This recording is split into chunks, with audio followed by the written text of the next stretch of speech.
Hello, thank you for joining us on this episode of Sports Bets for Free. My name is Scott Jenkins, your host, just a local sports bettor here in Phoenix, Arizona. And hopefully today with our bets and your bets, it's going to be another profitable day for you. NFL Week 16, Saturday, Sunday, and Monday games. So you know when we start playing games on Saturday, you know what that means. The end of the season's coming near. 3 weeks left of the regular season. It's been an interesting NFL season, not for us Chiefs fans, as we'd like to forget about it, but it's been a good one. Surprising, and it's changing of the guard, maybe an off season, whatever it may be. Could be for all us Chiefs fans out there, if this is the last 3 weeks for Travis Kelce, thank you, sir. It's been an incredible ride with you on the ball club, but this is a sports betting show. Let's get to the sports betting, shall we? All of our shows here on YouTube brought to you by Outlier, the world's #1 sports betting app. You can get a 7-day free trial of Outlier in the comments section. There's a link, or also on our YouTube channel page and our Discord channel. Join a couple 100+ members that love doing the same thing you do. It's called Sports Wagering Action 365 days out of the year, maybe minus 1 or 2, right? That all-star break for MLB is tough for us. We got to find some sports like ping pong or something to play during those days. But we got action all year round with major sports of football, basketball, baseball, and then we've got all kinds of additional stuff as well. Formula One, golf, WNBA when that's going on as well, UFC, boxing, all that kind of fun stuff. But anyway, some exciting stuff we got going on that Discord channel. Make sure you check that out. Link in the comments section as well as the YouTube channel page. So we had one hell of a game on Thursday. Oh my bejesus, was that one hell of a game. Very impressive. Seahawks come out with the win in that one, 38-37. 2-point conversion is made in OT. I'm almost shocked the Rams didn't go for 2. You know what I mean? So, but especially in a game like that where the momentum definitely swung to the Seahawks side, scoring, 16 points in the fourth in order to tie that thing up to begin with. But man, oh man, was that a barn burner on Thursday. If we get more of that for Saturday, Sunday, and Monday, we are in store for a treat all weekend long. We're going to get started as we got a lot of show to get through here. So let's go. We got 2 Saturday games, 5 o'clock Eastern time frame on Fox. Eagles Commanders played in Land Rover, Maryland, right? Can't already talk, already start the game off. Philly laying 7 on the road, 44.5 total. 4-10 Commanders, 2-4 at home. They've played 6 freaking home games. Eagles 9-5, 4-3 on the road. Injury-wise, we'll give you a slight rundown there. Looks like Lane Johnson's still out. Jalen Carter, that's a big loss as well. That's 2 big guys for the Eagles, both line guys. Jalen Carter out. Latu questionable. Cameron Williams has been out on IR, as well as Miles Hinton on IR. For the Commanders, obviously Jaden Daniels, Eddie Goldman or Golmari, Jonathan Jones, corner, Newton, defensive tackle, all questionable for those guys. Yankoff, that's a heck of a name, and Laramie Tunzel also going to be out for the Commanders. So obviously, I know Eagles fans, you're embarrassed of your offense. Barkley, the year he had last year was so magical. It's going to be impossible to even come close to that. And show how impossible it is. He's got 940 yards with 3 weeks to go. This game actually, temperature-wise, not going to be too bad. It's supposed to be close to 40 degrees for Saturday, early evening, late afternoon game. Not too shabby out there. Jalen Hurts, he's almost at 3,000 yards. Jalen Hurts winning a championship, I think you got a big bonus, Eagles fans. I'm going to be really honest. I didn't think he was ever going to be able to win a Super Bowl. They were that impressive last year. He did. I had to eat crow on that one. I understand that defense was terrific. Offensive line was terrific. Barkley was crazy until the Super Bowl, but he got him there, right? A.J. Brown, it's been another year of I don't get the ball enough. Devontae Smith, who's one of the better receivers in the league, but stays quiet, so you don't hear a bunch of crap for him. The Eagles have had their share of injuries. The Jalen Carter thing, he also missed a game with the spitting incident earlier in the season. Jalen Carter, to me, if he just stays consistent, he's got the ability of Aaron Donald, and that's given one hell of a compliment. I think he's terrific. They have to double team him when he's in there. He's not. I think therefore the Commanders be able to run the ball a little bit more, which they definitely need to with Mariota. McLaurin's been back. He's been a little normally against the Eagles. He doesn't have those monster games where he could go for triple digits, but 50, 60 yards and maybe possibly a touch is definitely a possibility there. Otherwise, Debo has not really worked out. Zach Ertz is gone. Not a lot of things positive for the Commanders. And unfortunately, the season has been a toilet flush. After that great NFC Championship run last year, or they lost to these same Eagles. I feel bad for the Commanders. Jaden Daniels was so terrific, but that injury concern has come back so far this season before he was drafted. Anyway, let's get through the crap, right? Who cares about all that? What are we playing, Scott? No problem. We're on the Eagles. Easy enough. We'll lay the 7, -0.5 first quarter, 3.5 first half, 7 for the game. Krosky Merritt, 26+ rushing yards. A.J. Brown, 50+ receiving yards. A little juicy, but still was under -200 for a number that's normally well below what he does. Jalen Hurts, 218+ pass yards. Marcus Mariota, 200+ pass yards. McNichols for the Commanders, 3+ rush attempts. Senate, or however you pronounce it, under 1.5 receptions. Jalen Hurts, under 7.5 rush attempts. He's definitely not in one run the ball. All right, for you anytime touchdown players, we got 2 here. They're both Dallas Goedert. Anytime touchdown was over +200. You can get him anytime touchdown in the first half, almost +400. Terry McLaurin, who we mentioned earlier, 56+ receiving yards was plus money. And then Harris, under 5.5 tackles and assists. The next Saturday game, Bears, Packers. This one should be a barn burner at Soldier Field. Of course, the news this week coming out about the Bears is they always love to mess some stuff up, don't they? We're going to buy land, and they're looking at now maybe moving the team to Indiana, which pissed off the governor, which I'm sure is going to leave all Bears fans going, this is, Chicago's not Indiana, yada, yada, yada. Whatever. It's politics at its finest, watching the Bears screw this thing up. It is what it is. They want to get a new stadium. They're not getting what they want, so why not, right? Here's how you solve the problem, Illinois. Give them the damn tax abatement that they want, which is $100 million, to move it to Arlington, and this is over with. But you wanted to play hardball. Guess what happens when you play hardball? NFL teams have options, to say the least. Anyway, back to the game. Packers did open at a 3-point favorite. Now the Bears are 1.5-point favorites here. I couldn't believe the Pack opened up as a favorite here. I know it seems like the Bears have done this with a little bit of smoke and mirrors at that 10-4 record, but they are 5-1 at home. They do turn everybody over. Micah Parsons, all that money they spent, he's out. Injury report-wise, let's see. Besides Colin Oliver, who's on the PUP list, Marshawn Lloyd for the Packers, John Williams, Kennard is questionable. Cox is questionable. The other guys are out. For the Bears, Tremont Edmonds on the IR. Let's see. DeAndre Swift is questionable. That one might be a bigger play in this than think. And Luther Burden is out as well in this one. The Bears did lose to the Packers in Green Bay just a couple weeks ago, 28-21, right? But they had won a bunch of games in a row before that, and they dominated Cleveland, which they should have last week.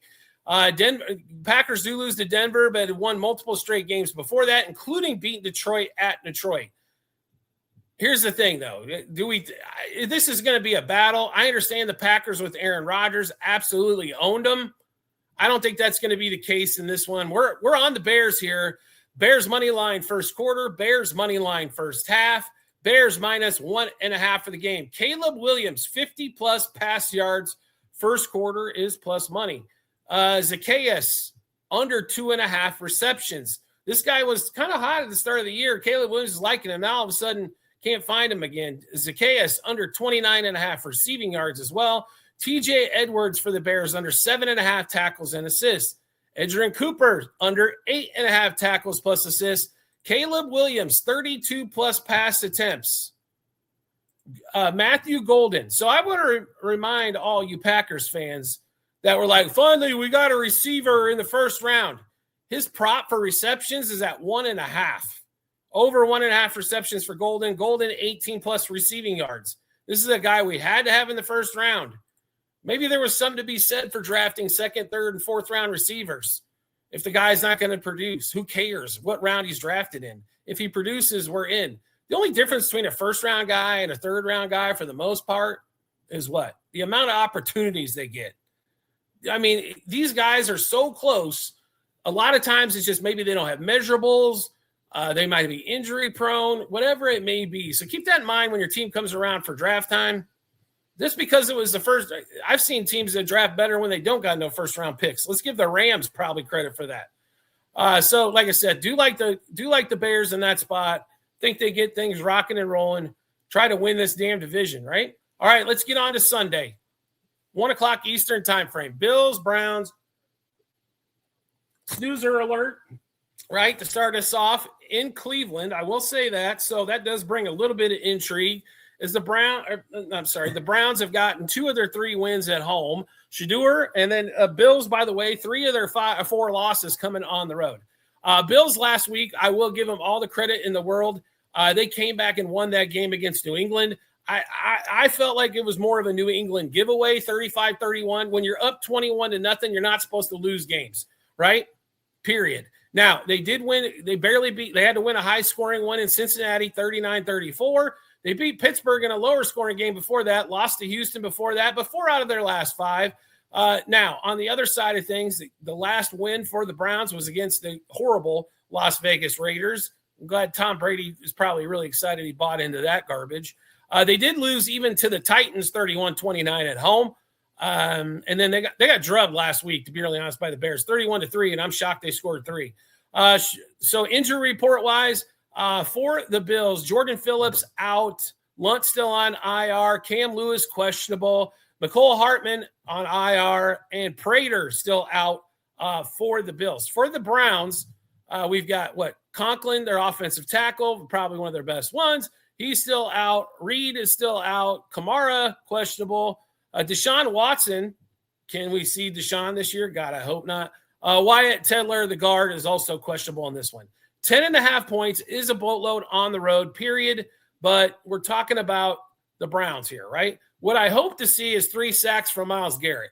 Let's give this dude has had an unbelievable season for such a crappy team at 3-11. Let's root for Myles Garrett, if anything else. Josh Allen, if he touches you, fall down, you guys will still win the game and still cover. Bills -2.5 first quarter, -5.5 first half, -10.5 for the game. Dalton Kincaid, 19-plus yards, longest reception. By the way, the temperature on this game is supposed to be 26. Not supposed to see any snow, though, in that one. Shakir for the Bills, 39-plus receiving yards. Benford for the Bills, 3-plus tackles and assists combined. Cook, James Cook, that is, 2-plus receptions. Judkins, 14-plus yards, longest rush, 80-plus rushing and receiving yards. Judkins' home road splits are ridiculous. He's so much better at home, and he's facing a Bills team that normally does give up some rushing. James Cook, 80-plus rush yards. The Bills stick with the rush, and they will be determined. They're going to run the ball, and they're going to pick up a lot of yards there. Shakir, 4-plus receptions as well. I mean, Shakir used to be the automatic 5 for 55, and now all of a sudden his line's down to 4 and 39. Got to like those numbers as we're heading into that 1 o'clock Eastern game. Next one up, Chargers and Cowboys. First of all, the Cowboys playing a 1 o'clock Eastern timeframe game at home. That doesn't happen very often. They are 1.5-point favorites. Total's 50.5 in this one. Yeah, so the Cowboys in their early window, right? Who sees that coming? Chargers played really well last week. They proved that they can win a game multiple ways. They can win it in a shootout. They can win a low-scoring affair. Whatever way it seems to be going, they can seem to win. This game did open. Still, the Cowboys were a 1.5-point favorite. Injury-wise, Pipkins' tackle is questionable. Tart, defensive tackle, questionable. Bud Dupree, questionable. And Molden, questionable. R.J. Mickens is out, all for the Chargers. For the Cowboys, Guyton, that's a big loss, is out. Quinnen Williams is questionable. They need him desperately to shore up the run. Running back Maffa is still out injury reserve. Diggs is still on injury reserve. And Lukey, the running back, still questionable for the Cowboys. 4-2 Chargers on the road. Cowboys 4-2-1 at home. 10-4 Chargers. 6-6. I'll be really honest with you. I was surprised that the Commanders weren't favored here. I thought it would be 1.5 Chargers. Favored here over the Cowboys. Cowboys have played. I mean, Dak Prescott's had a really good season. Pickens was really hot, and then all of a sudden he's had a couple of chunk games. CeeDee Lamb is why. I mean, CeeDee gets a lot of attention from Dak Prescott. Why? Because he's had multiple years of him being open, right? Pickens is a good receiver. He's a great 2. You know what I mean? He's a medium 1, in my opinion, but he is a great 2. I mean, I don't think the Cowboys are going to be able to keep him because they're not going to pay him the money. But, man, he's had a really good season for him all year long. No matter how good these guys are, in a 17-game season, they're going to have a couple clunkers. It's just the way it is, right? I expect him to play pretty well. I expect, like I said, this one's at 50.5 total. We saw the low-scoring game between the Chiefs and the Chargers last week. We're going to probably see a game in the 50s in this one. But we do like the Chargers to win more than we like the total here. Chargers money line, first quarter, first half in game. We also do like the over. It was at 49.5, now to 50.5. Over 9.5 first quarter, 24.5 first half, 49.5 for the game. Dak Prescott for 250-plus yards. I think he throws for this by the time they hit the fourth quarter. I honestly think it's another 300-yard game for Dak in that one there. Then we have a Prescott 35-plus pass attempts. Justin Herbert under 21.5 pass completions. The offense for the Chargers is not like everybody else, right? So the Chargers are down the field a little bit and try to run the ball. They're kind of similar to Seattle. Play action pass seems to be their friend, right? When they're running the ball well, all of a sudden they get a lot of passing yards, but they're bigger chunk plays for sure. Then we're going back to Hampton, who we love. 62-plus rushing and receiving yards, 12-plus rush attempts, 50-plus rush yards. By the way, that Hampton 50-plus rush yards is plus money on DraftKings. And Keenan Allen, 4-plus receptions. All right, next game up, 1 o'clock Eastern time frame, Chiefs and the Titans. I'll be really honest with you. If you guys have watched the show for a year, I mean, we've been on, social media for years with the shows. We're Chiefs fans. We don't deny it, but I'll play against them just as well. Play with them. Money is money. I love the Chiefs. Obviously, Mahomes being out now. Gardner Minshew's the quarterback. They've got issues all over the place. They couldn't score before. They can't run the ball. The offensive line is an absolute disaster right now. It's a shame they're going to have to go play. It seems like that's all we do is draft and trade for linemen. But Jawan Taylor, can somebody write his ticket out of town? Ever since she's shown up, no good, right? Trey Smith's been hurt. Josh Timmons hurt. It sucked. Like, the offensive line hasn't helped out Mahomes, and obviously everybody saw the ACL last week. We hope he already had surgery. Most guys wait till the swelling goes down. Not Patrick, because I'm not missing any time next season. I mean, he's the heart and soul of the ball club. Like I mentioned earlier, Travis Kelce, we appreciate all you've done. We hope you stay around for another season, but if you don't want to, I don't blame you, man. Go enjoy your life. You're going to be a superstar in Hollywood as well. He was fantastic on Happy Gilmore, too. He's done well. Him and his brother Jason have an excellent podcast. I mean, it's ridiculous, right? He's nothing but Rose, and that's not even mentioning Taylor Swift, right? So we hope he does well. The Chiefs defense has actually played pretty well for most of the season. The problem is they've been on the field way too damn much. Now, the other scope of this is the Titans. This game is in Nashville. The Titans are god-awful, right? But Cam Ward's put up 2,600 pass yards, 11 touchdowns, which is sick for passing touchdowns, 7 picks, but they've got nobody around him. Nobody. I mean, what's the kid supposed to do? Chiefs favored by 3, total, 37.5?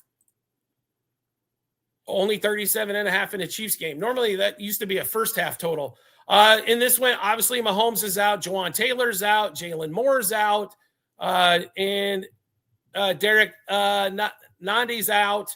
They're missing everybody. For the Titans, Zeller, questionable. Arden Key, the linebacker, questionable. Van Jefferson, the receiver, questionable. Gunnar Helms has actually had a decent season for them as a tight end, questionable. and Oladipo is still on IR. So the Chiefs have lost 4 out of their last 5. So have the Titans.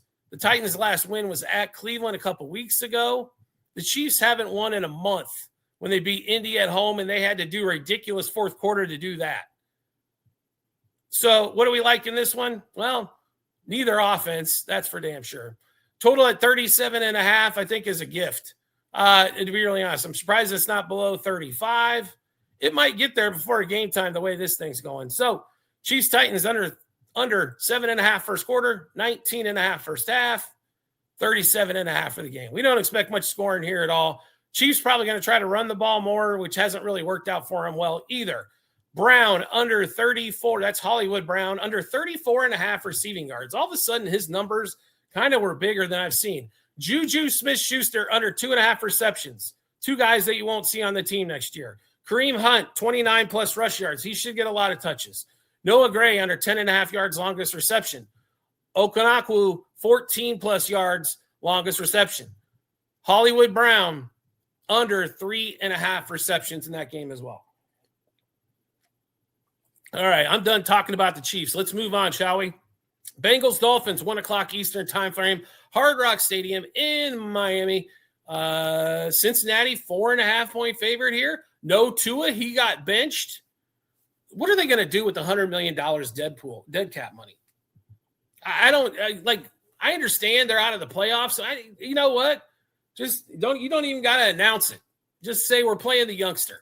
Anyway, Tua has been benched. That's the story of the week for this game for the most part. Injury report-wise, Jules, B.J. Hill, and T. Higgins all questionable for the Bengals. Charlie Jones and Chris Jenkins both out. For the Dolphins, Elijah Campbell, questionable. Brooks, questionable. Jason Sanders still on IR. Mika Fitzpatrick is out. Isaiah Johnson, the corner, is questionable as well. Bengals 4-10, 2-5 on the road. 6-8 Dolphins, 4-3 at home. They're at least above 500 at home. To be really honest here, the total at 47.5 is kind of where we focus things. How many points do you expect the Dolphins are going to score? I mean, they still got Achane, and he's had an awesome season. 205 carries for 1186 rushing. That's some solid rushing numbers, over 5 yards a carry, right? But 47.5 in a game. Now, I know the weather's going to be fabulous, right? It's going to be, 80 degrees down there. But I can see the Bengals getting up like 21-0 and just putting the brakes on. Under for us in this one, 9.5 first quarter, 24.5 first half, 47.5 for the game. Devin Achane, they should be able to run the ball still, 19 plus yards, longest rush. I don't expect the Bengals defense just to be awesome overnight. Joe Burrow, 36 plus pass attempts. Achane, 116 plus rushing and receiving yards combined. P. Ryan, under 8.5 rush attempts. Dax Hill, 5 plus tackles and assists. Joe Burrow for 260 plus passing yards.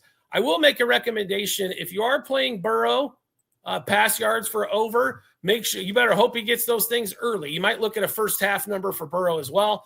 Like I said, I think they could get up early and definitely try to run the ball a bunch late with Chase Brown. Or little short, tiny passes, to be really honest. So just keep that in mind. And if you are the Bengals defense, the only thing you should be worried about is stopping Achane. Make the kid beat you. Quinn Ewers, he was one of the best high school cornerbacks coming out.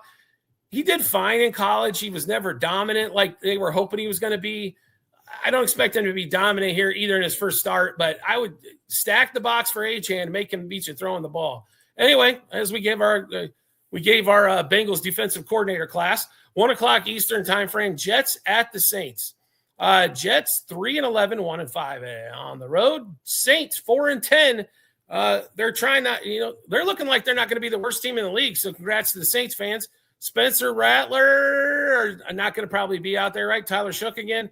Saints are somehow favored by 6.5 in a game. Period is ridiculous. Total at 40.5. And then we'll give you a rundown of the injury report. Eric Watts for the Jets out. Mayoga, the linebacker, out. Tyrod Taylor, questionable. And Justin Fields, questionable. Mason Taylor, their tight end, out. For the Saints, Payton, questionable. Richards, Cesar Ruiz, Devin Vele, and Alvin Kamara all out for that. The Saints all of a sudden have won 2 in a row and 3 out of their last 5. That was an impressive win against Carolina, and they beat Tampa Bay on the road. Let's give them props. Those were 2 impressive wins against 2 teams that are fighting for the division in Carolina and Tampa Bay. The Jets got waxed by Jacksonville. They got waxed by the Dolphins. They did somehow beat the Falcons. They got beat by double digits against Baltimore and New England as well. They've been god-awful, and everybody knows it, right? Question is, are they going to get the number 1 pick? They might have 1 win too many to get some, as Vegas looks determined to finish the season at 2-15. Line in this one, like I said, with the Saints at 6.5 is a little ridiculous, right? No way you can get behind a team as a 7-point favorite, basically, in that one. The number to look at in this one is 40.5, the total, and go over. I am sure that if you look at the Saints really haven't been predominantly so great offensively to make you think over 40.5, but that Jets defense has allowed everybody to score all over the place. Jets Saints over 6.5 first quarter, 20.5 first half, 40.5 for the game. Breece Hall, under 34.5 rush yards in the first half only. Chris Olave, 6+ receptions. Breece Hall, 14+ receiving yards.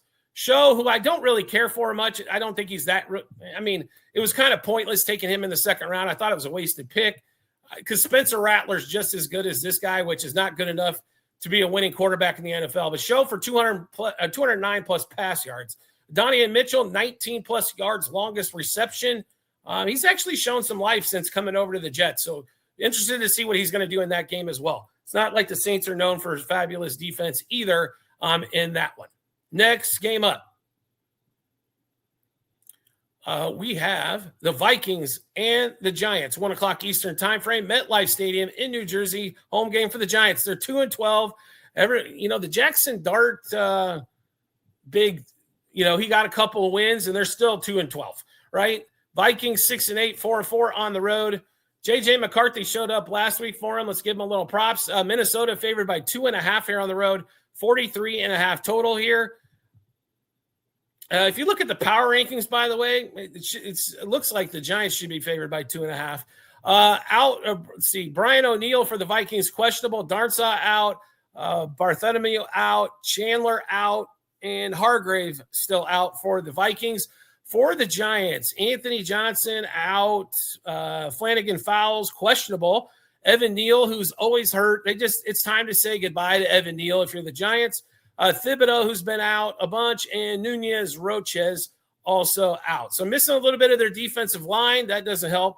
The Giants have lost at least 5 consecutive. They lost to the Giants in a 1-score game, got waxed by New England, took Detroit to overtime, should have won that one. Green Bay kept it within a score. Chicago kept it within a score. Vikings, impressive win on the road at the Cowboys last week. An impressive win at home the week before, beating up on the Commanders 31-0. So coming on a 2-game winning streak. But before that, got waxed at Seattle, got waxed at Green Bay, and lost a close one to Chicago after beating them in the early opener. Here's been the deal. J.J. McCarthy is not really – I hope year 2 is much better than year 1. I'm not going to write off a quarterback in year 2, as we've seen the improvement from Caleb Williams, or you see the deprovement from guys like Jaden Daniels. Or Stroud isn't still as good as he was in his first year, but a lot of that's due to the offensive line and the Texans' refusal to go get him some more help to help protect him. It doesn't matter if you're Patrick Mahomes, as we've seen. If you're not protected, you have no chance as a quarterback. It's not hard to figure out if you're guys. Same thing for the Giants. Get rid of guys that can't show up. Yes, Evan Neal is good when he's in there. The problem is he misses 75% plus of the games. They're going to have to go retool. They're going to have to go retool offensive line. Scattaboo is a big piece for them. Hopefully he comes back healthy. Receiver wise, obviously they've been missing the neighbors all season long. Wan'Dale Robinson is actually, he's a very good slot guy. Slayton's not the answer at receiver. We all know this. Theo Johnson's a decent tight end, but not a great tight end. They got places, and their defense is actually, they've had some injuries here as of late, but before that, they can't get after the quarterback. Brian Burns has been good. The question is, is can they get some offensive pieces to really help Jackson Dart? And then we're going to see if Jackson Dart's really a quarterback or just one of these guys that runs for some yards like rookie quarterbacks do. They run for some yards. Anyway, in this one here, after saying all that, Vikings -0.5 first quarter, 1.5 first half, 2.5 for the game. Justin Jefferson under 21.5 yards, longest reception. I want to send sorries out to Justin Jefferson. He's had the best receiver in the league, and he's got to go through this. J.J. McCarthy, interception. Justin Jefferson, under 4.5 receptions. Unfortunately, he's been easy money lately. It is plus money on Hard Rock. Devin Singletary, 1+ yard, longest reception. First time I ever see it, so I had to play it. Justin Jefferson, under 56.5 receiving yards. He used to do – his number used to be first half of that. Jordan Addison, 19+ receiving yards in the first half. Darius Slayton, 3+ receptions. And Cashman for the Vikings, 11+ tackles and assists. All right, the barn burner of the early window. I know there's good games, right? Like, there should be some good games. The Cowboys and the Chargers going to be a good game on that one. There's not really a lot of other ones except this one. Panthers, Bucks in Charlotte, Bank of America Stadium. 7-7, both teams coming in. Bucks are 4-3 on the road, 4-2 Panthers at home. I mean, Baker's almost at 3,000 yards. How that chatter's died down of MVP, huh? It didn't take long. Panthers, man, little disrespect here, to be really honest. Are you both of you 7-7? Both of you, I mean, and the road record for Carolina has been solid. And you're coming in as a 3-point dog? Okay. That means basically you're a touchdown worse on a neutral? I don't think so. Rico Dowdle's been good. He's almost at 1,000 yards on 200 carries. McMillan's had a good season. I did not expect the rookie to get, push for 1,000 yards. He's at 850 heading into this one with 6 touchdowns. Bryce Young, 19 touchdowns, 9 picks, 2,500 yards so far. He's got a good chance, over 3,000 yards, which is, a good number. He could work on that TD interception ratio for sure, but had a good season. Baker's he's just a yard shy of 3,000. Ibuka's had 870 receiving yards, 6 touchdowns. Remember, he had 4 in 2 weeks, and everybody thought he was going to be have 20 by the end of the season. How that's died off. For injury report wise, McCollum IR. This is for the Bucks. Bredson IR. Josh Williams was suspended. Who else we got? A couple more IR guys between Cansey and Kiff. For the Panthers, we got Wharton is out, defensive tackle. The offensive tackle, Equino, questionable. David Moore, receiver, still on IR. Trevin Wallace, linebacker, still out. And Robert Hunt, guard, still IR. So, it's been 2, the Panthers won 2 out of their last 5. They did beat the Rams at home. And the only other home game they had in that stretch was the Saints, where they did lose 17-7. And the Bucs have lost 4 out of 5. A game that they had wrapped up, covered, and everything in between. Back on Thursday Night Football, a little over a week ago, they lose 29-28 when they were up. I mean, that game was god-awful. They were up 9. They were up, 28-19, and somehow lost that game. They lost to New Orleans at home. They lost to the Rams on the road, Buffalo on the road. They had the last 3 games at home, and the only game that they won was the Cardinals by 3. Now, Mike Evans is back. I understand that, but they have not played well. Why the hell could you back them here laying 3 points? They have not played good at all over the last month plus. It's Panthers for us, folks. +0.5 first quarter, +1.5 first half, +3 for the game. Baker Mayfield under 1.5 passing touchdowns. McMillan, though, has been on fire for this number. So McMillan, 2+ catches. McMillan, 14+ yards, longest reception, and 20+ receiving yards. He's hit all those numbers in 5-6 consecutive games. All right, so Mike Evans, plus money for 5+ receptions. There you go. It's not easy running the ball on the Panthers, so expect Baker to have to chuck it up. Bryce Young, under 30.5 pass attempts. Normally, I'd say it's not easy to run on the Bucs, but it has been as of late. Coker, 18-plus yards, longest reception. Abuka, under 9.5 yards, receiving yards first quarter. McMillan, 14-plus yards, longest reception. We just mentioned that one, sorry, for the Bucs. Dowdle, 14-plus yards, longest rush. Dowdle, 14-plus rush attempts in that one there. All right, then we're going to get to the afternoon or later afternoon window, 4:05 Eastern time frame. Jags at the Bucs. Or Jags at the Bucs. How about Jags at the Broncos? 7-0 at home are the Broncos, and they've won, I don't know, how many games in a row? 11? They're 12-2. Jags, nice win last week. There's supposed to be great weather in Denver for this one at Mile High Stadium as well. Jags 10-4, trying to win this division. They're one game ahead of the Texans, a couple now ahead of the Colts. The Colts are going the wrong direction. It's them and the Texans for the last 3 weeks.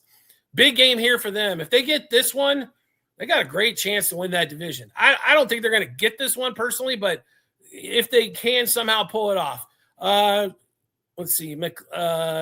Any new injuries for them? We're looking through. Travis Hunter still on IR. It's a shame we haven't seen him. Tootin, the running back's been out. Stringo as well as out. For the Broncos, Drew Strenard, the linebacker, out. Reed, the linebacker, out. Brandon Jones still out on IR, the safety.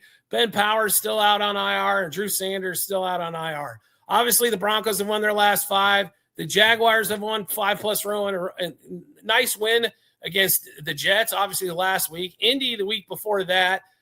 Tennessee. So they've had 3 kind of, I don't know, they caught Indy at the right spot when Daniel Jones went down. They did have a tough one at Arizona, but they won in overtime on the road, and they waxed the Chargers 35-6 before that. They are playing well. The big difference, and this is what always seems to with the Jags, I still think offensively their system necessarily doesn't work fantastic for Trevor, right? Etienne's had a nice season, almost 950 yards. Cortland Sutton's pushing 900 receiving yards. But it seems like to me Lawrence is meant for more downfield throwing, right? So like play action pass, stuff like that. But they still are in shotgun a bunch. They have ran the ball more this year, thank the Lord for small miracles. But we do like the Broncos actually and the Jags. We like over in this game. I know we got 2 pretty good defenses, total of 47.5. It's not like these defenses shut everybody out. So over 7.5 first quarter, 23.5 first half, 47.5 for the game. Franklin for the Broncos, 3+ catches. BTJ, Brian Thomas Jr., 1+ reception first quarter. Zach Allen, a quarter sack or over, plus money on DraftKings. Cam Little, 8+ kicking points. Franklin, 18+ yards, longest reception. BTJ, 22+ yards, longest reception, and 46+ receiving yards. Bo Nix for 240+ in the air. Trevor Lawrence for 223+ in the air. Olakun under 8.5 tackles and assists. For you first quarter players, Trevor Lawrence, 50+ passing yards first quarter. Franklin, anytime touchdown. By the way, in that Franklin anytime touchdown, plus 310 on Profit X, by the way. I really like him to get in the end zone this week, and you're getting over 3 times your money. I think an excellent opportunity for you there. ETN under 15.5 rush attempts. Cortland Sutton, 59+ receiving yards. All right, we better hurry this up. We've been talking way too much on some of this. Falcons, Cardinals. So if you guys have watched the show every week, what do we do on Cardinals home games? That's right, over. Atlanta favored by 3, 48.5 total. This was 2.5 a little bit earlier. A little bit of rundown on the injury report as we'll try to run through this a little bit faster for you here. We've got Wheatley still out, Hodge still out, James Pierce questionable. That's a big loss if he doesn't play. Drake London may be back. Dort is still questionable as well. And for the Cardinals, Demerson questionable, Cody Simon questionable, Weaver questionable, Marvin Harrison questionable, Darren Hall out, still Jacoby Brissett, no Murray as well, and a lot of Trey McBride we're assuming here, right, as well. So it's Falcons in the over in this one. Falcons -0.5 first quarter, 1.5 first half, 2.5 for the game. Falcons in the Cards over 9.5 first quarter, 24.5 first half, 48.5 for the game. Jacoby Brissett, 24+ pass completions. Trey McBride, 8+ catches, plus money on that one on DraftKings, 72+ receiving yards. Bijan, 49+ rush yards in the first half. Jacoby Brissett, 2+ passing touchdowns. Jacoby Brissett, 125+ passing yards in the first half. Bijan, 34+ receiving yards. Jacoby Brissett, 250+ passing yards. His numbers have come way up. And Michael Carter for the Cardinals, under 12.5 yards, longest rush. All right, let's get to the next one, shall we? Steelers, Lions, 4:25 Eastern time frame. We got 2 at the 4:25. Lions favored by a touchdown over the Steelers. They are at home. They love the turf. You know, Steelers are 8-6, 3-3 on the road. Lions are also 8-6, but 5-2 at home. They've had to come behind in some games, that's for sure. T.J. Watt going to be out again. That kind of a bigger loss there. Decker for the Lions is questionable. Kirby Joseph is out for the Lions. Normally, we think over game here as well, and it possibly could be. So if you just like playing totals, you don't got to jack around with the Lions here too much.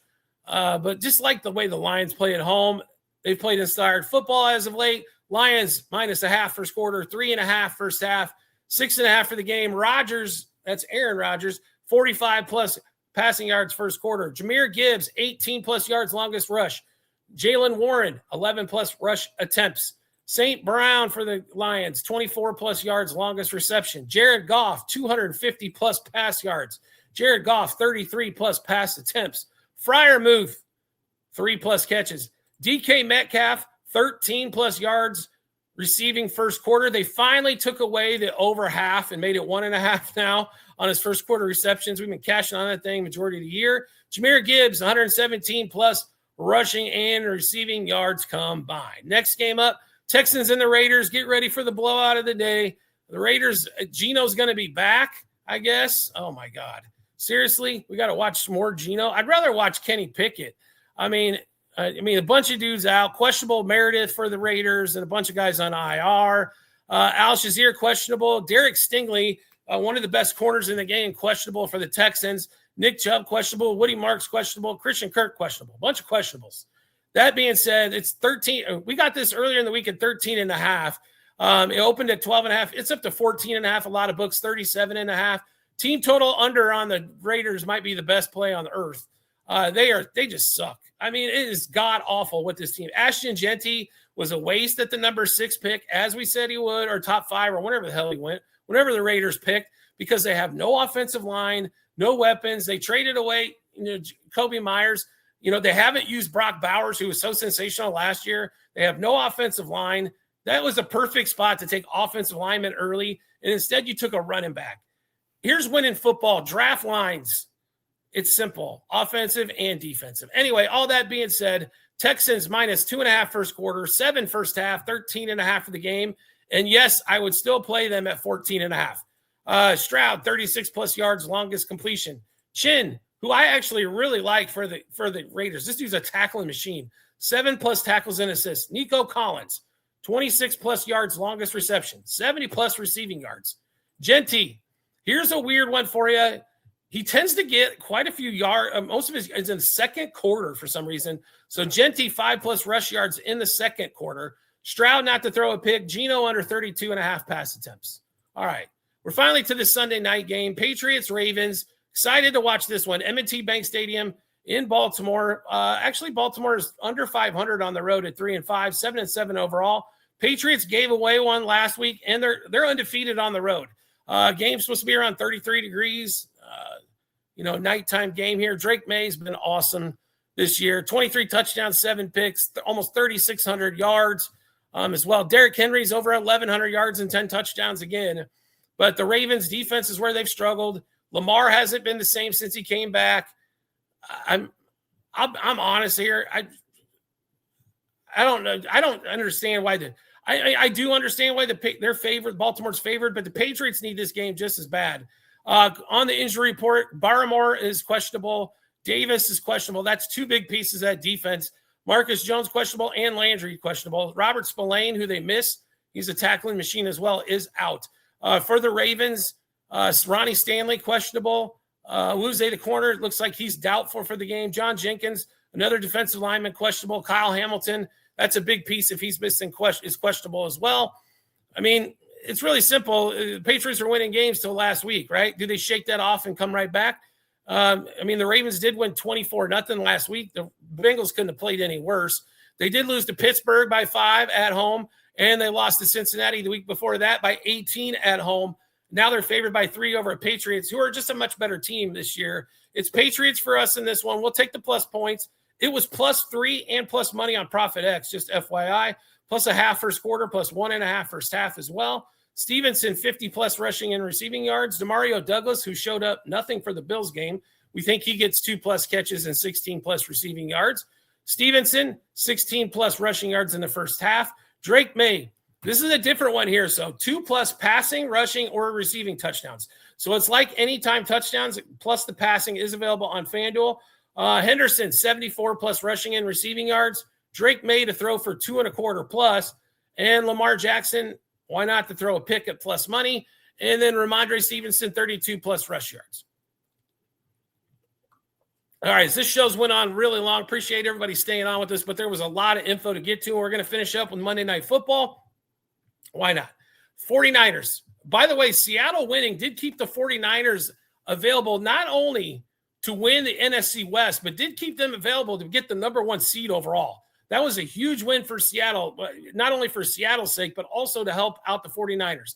They're 10-4, 6-2 on the road. We get more Phillip Rivers as they are going to Indianapolis, Lucas Oil Stadium for Monday Night Football. Colts 6-1 at home. Obviously, Daniel Jones out for the remainder of the season. Injury report-wise, we got a bunch of questionables for the 49ers. Ricky Pearsall, Spencer Buford, Okonowo, and Green, as well as Bethune at linebacker spot. For the Colts, Quentin Nelson, big part of their offensive line, questionable. Anthony Richardson still on the IR. Daniel Jones still on the IR. Anthony Gold, receiver, questionable. Sauce Gardner, questionable in this one. That Sauce Gardner trade, I promise you this, will go down as one of the worst trade and signs in the last 20 years. He is not a man-to-man quarterback. He is a very good zone corner, but he's not a man corner. He does get hurt a lot. They paid him a boatload of money and gave up 2 first-round picks. That was a stupid, stupid move by the Colts. I said it at the time of the trade. They way overpaid and then re-signed him. I mean, he's got signed to that big contract, so he's big money, and it cost him 2 firsts. He wasn't worth it. He wasn't worth taking as early as the Jets took him either. Not for a zone corner. If you want to make money in the NFL, be a guy that's man-to-man coverage that's going to dominate. Anyway, getting back to this game, 49ers, I just think, figure out a way to cover this 5.5 and just run away with this thing. I mean, they've played really good defense through all the injuries they've had all season. They could have easily – I mean, they did have the weakest schedule coming in to the season, but, man, they had injury after injury after injury. 49ers -0.5 first quarter, 3 first half, 5.5 for the game. George Kittle loves him some Brock Purdy. So 21+ yards, longest reception, and 60+ receiving yards. Purdy to throw a pick because he's done it for every week almost. Purdy, 10+ rush yards. McCaffrey, 15+ yards, longest reception. And we're going to play Jonathan Taylor under 23.5 rush attempts. I got a feeling the 49ers hop on them early, and JT is going to be a little more limited in the run game than he is normally. All right, that's a rundown of Saturday, Sunday, Monday games for the NFL Week 16. If you like the content you're seeing here, do us a favor, drop us a comment, share the video, share the episode, subscribe, turn on notifications, leave it, like the episode. All that stuff's greatly appreciated from my side or any creator out there. Always love seeing that on there. It doesn't cost you a penny to do so. Just take a little time out of your day, like less than a minute, and show a little love. Always appreciative. All of our episodes brought to you by Outliers, 7-day free trial in the comment section, as well as the YouTube channel page and the Discord channel, which I'd love to see everybody there. Also going to find the link in the comment section and the YouTube channel page. Join a couple 100+ members that love doing the same thing you do, sports wagering. I love it. They love it. We go through, you get all the plays early. You get a bunch of bonus material, all the stuff you could possibly ever want, all in one spot on the Discord by joining that link, joining up and hit that link in the comment section of our YouTube channel page. We do appreciate everybody's support as always, and we look forward to seeing you on our next episode.